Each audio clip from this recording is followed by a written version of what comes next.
Cool. I'm Lewis Van Johnson. And I'm Raymond Johnson. Well, I go as the solo act Lewis Van Johnson, but we've been playing together for a long time. We also got a band called D Collective, which is like a collective group of musicians come together, play for different artists and things like that. It's cool. It's really cool. Just fun for me, playing with my son. Yeah. I mean, he's been learning from, I taught him to start with, and then my brother picked him up and did what I couldn't do on the guitar with him. And we've just been playing together. It's just a nice vibe. I grew up listening to a lot of Motown, Stevie Wonder, Marvin Gaye. The Platters and... Oh, yeah. You know, only you. Yeah. You know, I think as a producer, a guy called Labyrinth, he's musically very, very, very talented. My name is Emmanuel Singer.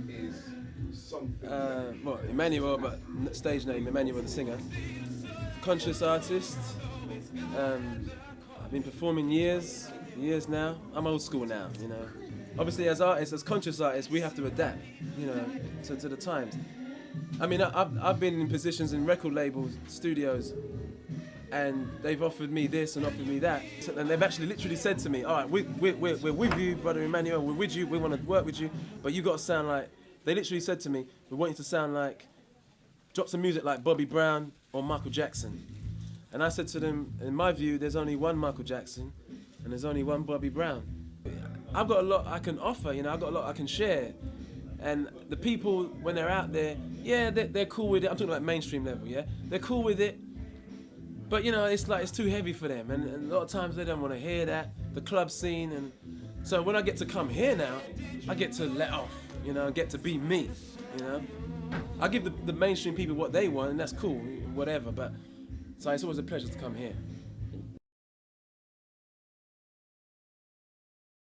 My name's Tug Star, part of Best Kept Secret Poetry Collective, performance poet, writer, and mentor life coach.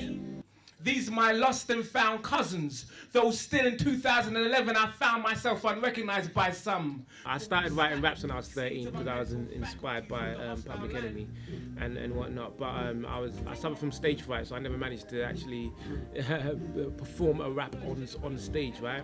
I really have been thinking about, you know, why is my stuff so long lately, right? And when I looked at the environment and what I grew up when I learned the word in, is that when you got like Minister Farrakhan tapes and he's speaking for 3 hours, and 3 hours don't seem like nothing, you know what I mean? Yeah. And then you got so much that you want to say in a particular way, and there's a methodology in how you deliver what you deliver, and it has to be delivered in that specific way in order for people to sometimes get it. So I think that spirit was around me, you know, a lot. And like you said, like Brother Hakeem, when you're around brothers that know a lot, when you're around them, they can break things down, and at time, 4 hours would normally be a long time, but all of a sudden it seems to shrink. You know what I mean? The time seems to shrink, but it's not even an issue no more.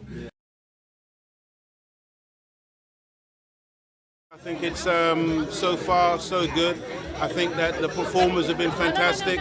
The audience has been terrific. I think, you know, at the end of the day, for the first time, I think it's been a very, very beautiful first half. So when I was growing up, right, we could fight. Me was a bad man, you know. Yeah, I'm talking about them days when I saw black man walk street, eh? Comparing is how I actually initially began and cut my teeth. Really kind of like stitching and linking shows together, bringing the performers on, keeping the audience buoyant, and that's what I've been doing for many years. So I feel like I'm in my natural kind of flow right now. Initially, when I began doing comedy, before it evolved into what we now call edutainment, I did struggle because you know, you wonder how do you marry those two things. But no, I think it's pretty much locked down now, in that life is full of humor.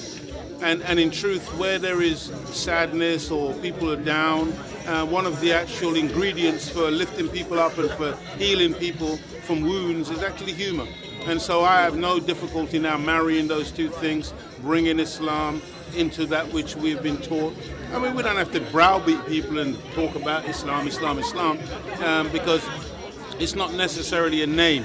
It's not necessarily a word as such. It's the word. It's about just really giving positivity, consciousness. All of that is Islam.